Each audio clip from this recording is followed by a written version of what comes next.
Hi friends, hope you guys doing good and revising well for your NEET exam. I know with exam nearing you guys would be anxious, but trust me, that's a normal process. Believe in yourself and I'm sure you will be doing very well in your exam.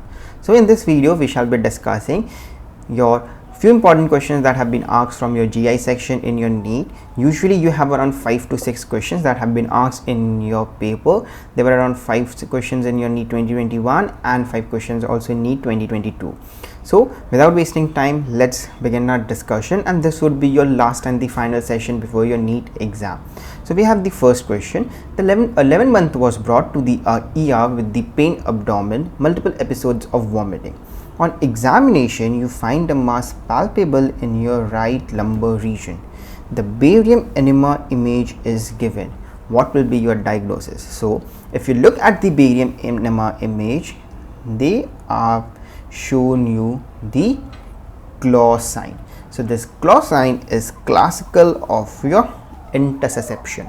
So what is intussusception? It is telescoping of one part of gut into another. The most common type of your intussusception is ileocolic. Then your most common type found in children is also your ileocolic, and then the most common type seen in adults is your colocolic, and the most common age group is affected is your infants. So it usually presents with your clinical features of your interabdominal pain, mucus stool, red currant jelly stool, and there would be distension, obstipation and constipation. They usually have a sausage shaped mass in your left upper quadrant, which is conventionally towards your umbilicus. They do not move down with respiration, have an empty right iliac fossa, which is known as your sign of dance, and it contracts under your palpating finger. So these are your few classical clinical features that are associated with your intussusception.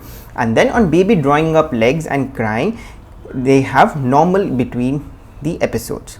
So on the investigation on USG, you can see a target sign, a bullseye sign, a halo sign, and on barium you could see the coil sign and the claw sign, and the investigation of choice would be CCT whole abdomen. Now the various other options that were given in your exam were your volvulus. So a typical volvulus would be looking like this, and volvulus would be much more common in your elderly age group, and the various sign would include your in X-ray, an apex towards the right upper quadrant, 2 air fluid level, omega sign, a bent inner tube sign, coffee bean sign, and formaldehyde sign that will be seen on your X-ray. And on your barium you would be able to see a bird beak sign, a bird of prey sign, and an ace of spade. And on CT scan you will be able to see a whirlpool sign.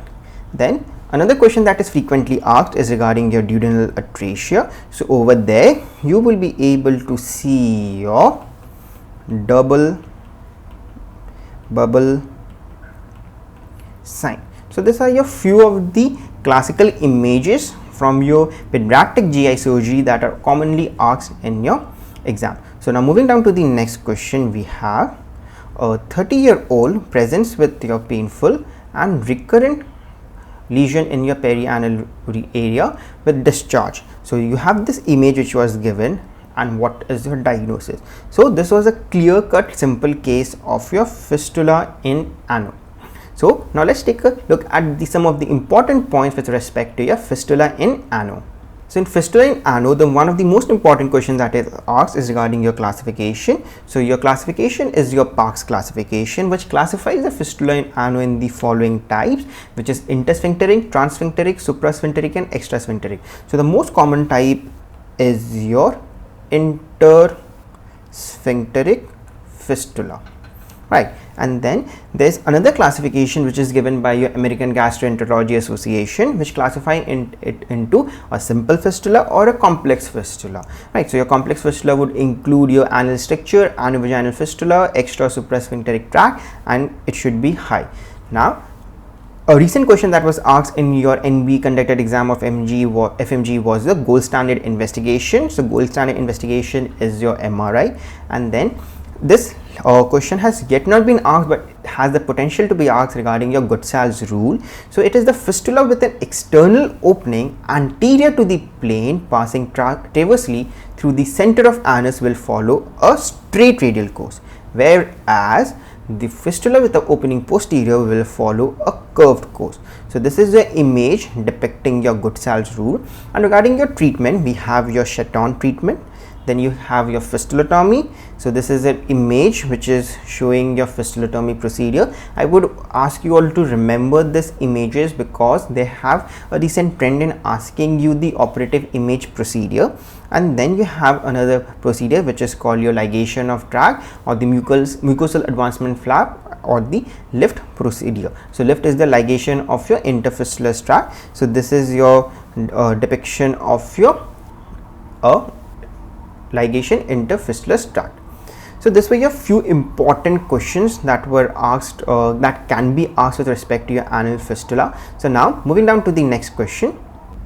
So this is one of the favorite topic of your examiners. A patient presents with acute onset severe pain abdomen. He is hemodynamically stable. Your chest X-ray image is given, and what is your next step? So the chest X-ray image given was of that of free gas under the diaphragm. Now we all know the management for it would include your resuscitation and your laparotomy. So let's take a look at some of the important points with respect to your free gas under the diaphragm. So the free gas under the diaphragm usually presents in your perforated peptic ulcer. So they will have your classical severe pain in abdomen and they may present with features of shock. So your clinical examination, on your abdominal examination, you would find features of peritonitis like in form of a cardboard rigidity, rebound tenderness and guarding. And your treatment would include your resuscitation, exploratory laparotomy where you would go for a gram patch closure and a peritoneal lavage. So these are your few important points with respect to your free gas under the diaphragm. Now moving down to the next question. So 54-year-old female comes to your emergency with pain abdomen, bilious vomiting, history of abdominal hysterectomy 2 years back. Now, so this was one of the confusion lines which was given in your questions because of the options as we come across. So on examination you have your hyperperistaltic bowel sounds and investigation shows your air within your biliary tree. So here you have your answer as your gallstone ileus. Now diverticulitis and ischemic enterocolitis are absolutely ruled out as there are no such symptoms suggestive of your diverticulitis or your ischemic enterocolitis. Now your adhesive intestinal obstruction could have been a possibility with your the history given of your history of abdominal hysterectomy. But if you look at the other points given in your question over here where shows the air within the biliary tree, so this would not be classically seen in your adhesive intestinal obstruction. So they are basically talking over here about your regular triad which is your classical to your gallstone ileus. So what do you find your regular triad? You have air within the biliary tree, then you have your multiple air fluid level. So this multiple air fluid level is suggestive of with the finding given to you on examination your hyperperistaltic bowel sound which is suggestive of your intestinal obstruction, and your another component is your stone in your ileum. Right. So usually in your gallstone ileus, cholecystectomy is never done in the same setting. You obviously relieve your obstruction and cholecystectomy is usually done at a later date because such patients usually present to you with a hemodynamically instability. But if your condition permits, in very rare cases you might do the operation in the same setting, but usually it is not recommended. So for your exams you guys can remember that cholecystectomy is not done in the same setting usually. So this was with respect to your gallstone ileus. Now we come down to the next question. So a patient underwent cholecystectomy for gallstones 2 years ago. Now is presenting with the symptoms of your obstructive jaundice. So investigation reveals your stone in CBD. So your stone is likely to be your primary, secondary, tertiary or recurrent. So what are your primary stones? Primary stones are those which are formed de novo in your CBD, and secondary are those which are formed in your gallbladder and they migrate to your CBD. We don't have anything as called as tertiary stone, rather there are residual stones which are seen in less than 2 years of your GB operation Now recurrent stones are those stones which are found after more than 2 years of your operation. So this is your cutoff to classify your residual and your recurrent. So over here they are asked for gallstone disease 2 years ago, that is they are asking after 2 years, so your answer would have been your recurrent stone. Now the next question, a patient with rectal prolapse underwent a surgery. So the image of the surgery was given, so this is the image, and then asked to identify the procedure. So the question was a straightforward question asking you regarding your Thiersch wiring. Now since they have asked regarding Thiersch wiring, let's take a look at some of the important points of your rectal prolapse and the various other operative image procedures.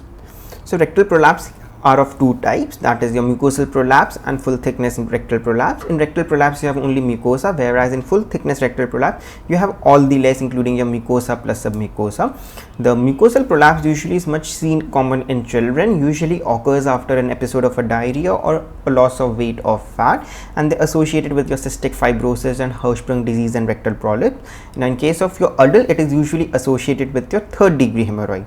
On the other hand, your full thickness rectal prolapse usually begins as your intussusception of your rectum, and it starts at the anterior wall of the rectum, since the supporting tissues over here at the weakest. So if you look over here, this is your example of your full thickness rectal prolapse, and on the other hand this is your example of your mucohemorrhoidal prolapse of the anorectum. So the treatment for your full thickness rectal prolapse could be either a pelvic versus an abdominal procedure. Now pelvic procedures are usually easy, less time consuming, but have a more increased recurrence rate. On the other hand, your abdominal procedures are difficult, takes much more time, and they are having a less recurrence rate compared to your pelvic procedures. Now pelvic procedures are usually reserved for your old patients and those who are not fit for surgery, whereas abdominal procedures are usually done in your young and fit patient. So if you look at the examples, the Thiersch wiring, Delorme procedures and the perineal rectosigmoidectomy are your examples of your pelvic procedures, whereas resection rectopexy or your suture rectopexy, which is also known as Goldberg, are your examples of your abdominal procedure. So if you look at this image, so if you look see over here, this is your Delorme procedure. So you can see over here the mucosa is stripped of the muscular gut tube. Over here you can see this is the mucosa, so they are stripped of the gut tube, and then the interrupted sutures are used to plicate your muscular gut tube. So this is your Delorme procedure, high probability that it can be asked in your next exam. And then we have this showing your Altimeus procedure, where you have a full thickness resection followed by a Hansen coloanal anastomosis, and then one image of your abdominal procedures where you have your rectum being fixed and then a mesh being placed and a suture rectopexy being done, right. So this was a mesh rectopexy being done. So this is your abdominal procedure for your rectal prolapse. Now the next question that we have is the metabolic abnormality in pyloric stenosis: hypochloremic hypocalemic acidosis, hypochloremic hypocalemic alkalosis, hypochloremic hypercalemic alkalosis, hypochloremic hypocalemic acidosis. So this is a very favorite and the hotshot topic that is usually asked in your exam. So the answer is your hypochloremic hypocalemic alkalosis. So let's take a look at the few points of your metabolic of your pyloric stenosis.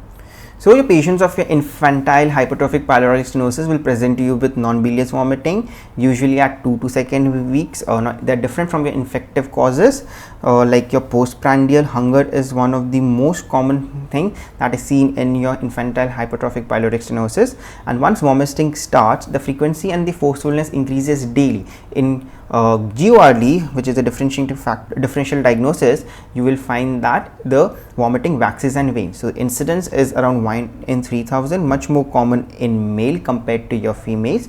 And in your test feed, you have your gastric peristalsis that moves from your left to right, and in a feeding baby, that is a relaxed baby, you would find an olive mass in your right upper quadrant. So in the beginning of the video, we had discussed regarding a sausage shaped mass that was seen in your intussusception. So these are some of the classical clinical clues that will help you to differential diagnose the various diseases. And the metabolic abnormality, that is your hypocalemic hypochloremic metabolic alkalosis, and you have your correction done in form of a 0.9% saline with 0.15% KCl in 5% glucose, at a rate of 6 to 7.5 ml per kg per hour, and you have your treatment, that is a surgical treatment in form of your Ramsted's pyloromyotomy.